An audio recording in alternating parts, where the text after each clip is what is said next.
Hi, friends, it's Melissa from Head First. I'm going to share with you my nonfiction llama passage for Google Slides. I have been working hard on making a lot of animal passages for Google Slides, so this is an example of one, and we'll give you an idea of what you'll be getting with any of the passages. So when you purchase this, you would be getting a folder that would come into your own Google Drive, and it would look something like this. This one is for llamas. And when you opened it, it would have some files in it. So I'm going to show you what the files look like. First, I'm going to show you what the passage looks like. So it has 2 pages. This is the first page, and then this is the second page. And then it has activities that go with it. It starts off with some vocabulary pages. So any of these gray boxes here you can click on, and they're text boxes. So as you can see, I have typed some words in here. A baby llama is called yeah. This one has more words. This one has fewer words. So this was a little more challenging. A llama's blank is made into blank. That one was up here. A llama's fleece is made into wool. A mother llama is called a ham. All right. So then we have some questions. If I'm going to point this out right up here, and I'm going to click on present because that's going to make it a little bit larger. And that's something that if you're working with students would be a good thing for them to know. Use with page 1 of the 2-page passage. And so I'm going to go back here and I'm going to point out that that would go with this page. And so if I click present for that, you can see that that's easy for the students to read. And then they can notice that some of these words are dark. And those are the vocabulary words that are in there. And so if they were going to answer those questions, the answers would be found on the first page of the passage. So what animals are related to llamas? So camels, alpacas, and so on and so forth. All right, and the next one here, this would be for page 2. So the answers to these questions could be found here. How big are baby llamas when they are born? All right, between 20 and 30 pounds. So then they would be able to type that here. Now this one says use with the complete llama passage. So you would use this if you had them read both pages, and then you could have them answer these questions. So there's some options there for the questions. I like to have the students take some notes either while they're reading or after, maybe on a second reading. So this is a page where you can do that. This is a graphic organizer. Llamas can, have, are. So the students would click on the box here and they would make some notes in here of things that they learned from the passage. Llamas can blank. So let's go through here and see. Llamas can, I see this one is make wool. Let's do that one. All right, llamas have.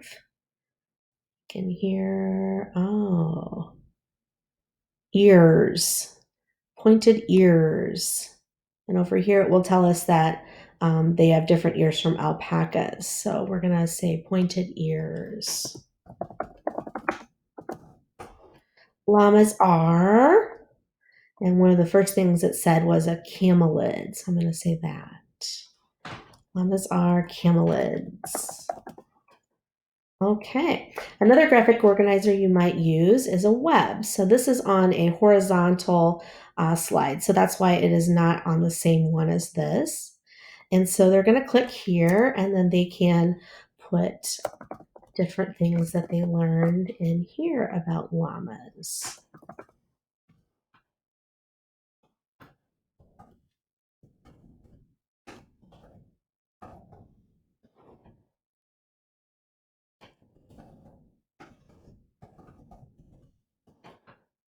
All right.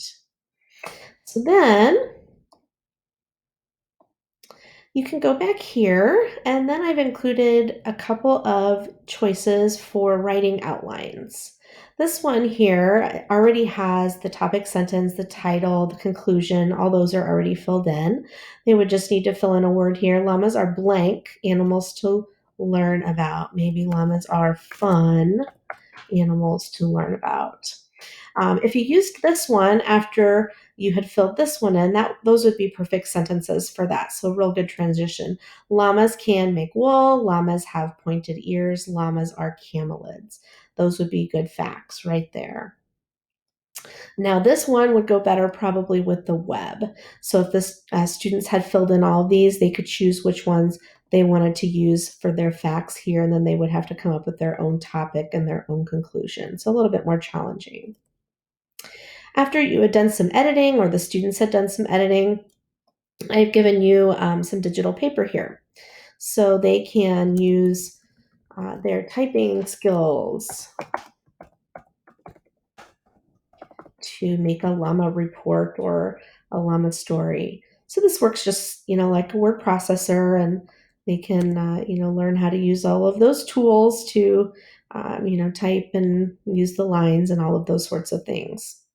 And this can be printed. Any of the pages can be printed. You can do that here, or you can go into File. So I'm going to click Print, and then you can save that as a PDF, or you can print it just like you would anything else. My printer is coming up here, and then you can also save it here as a PDF. You can see that the words that I've filled in are coming up, and those are nice to print for displaying in the hallway, or if you need to send them home for a grade, putting the grades on there. And then those would print out just like anything else would. You can choose what pages you print and that sort of thing.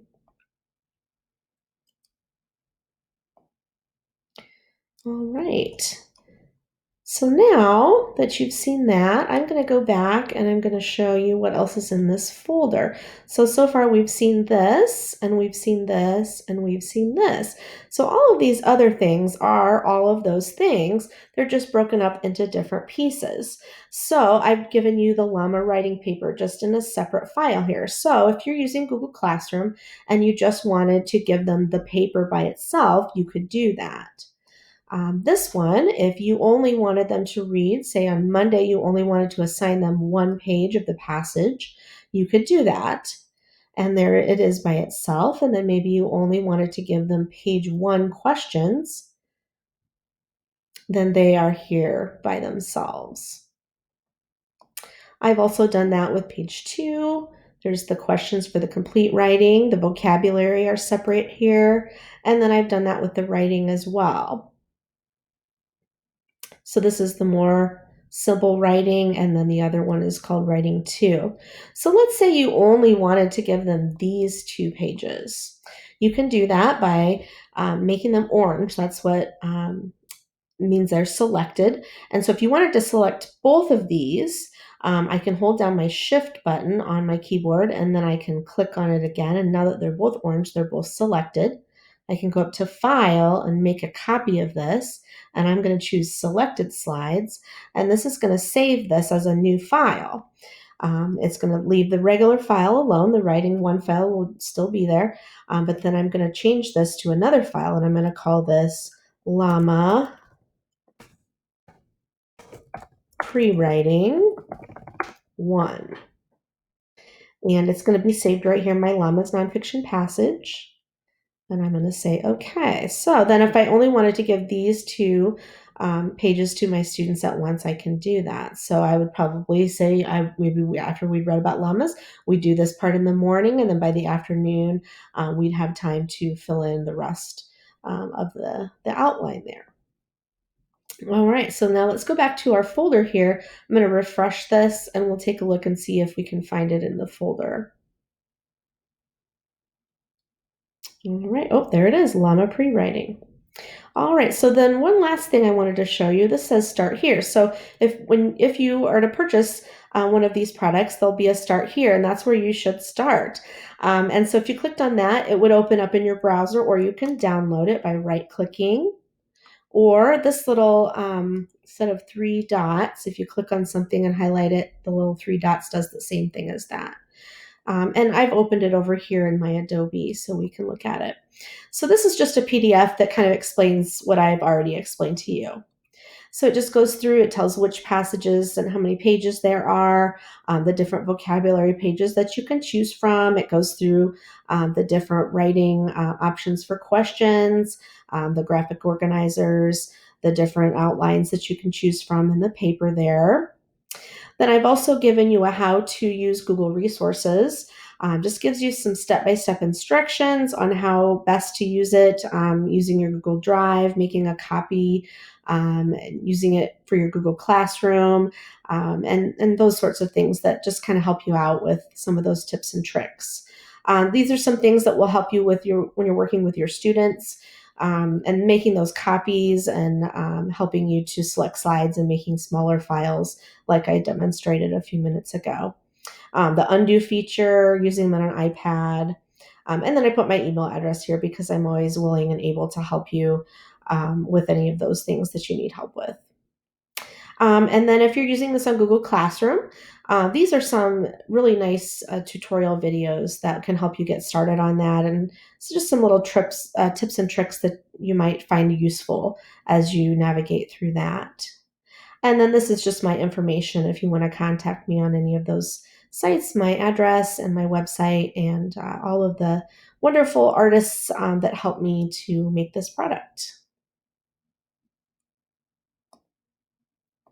So, like I said, I have been working on several different animals. You can see some of those there, and I'll be continuing to do that.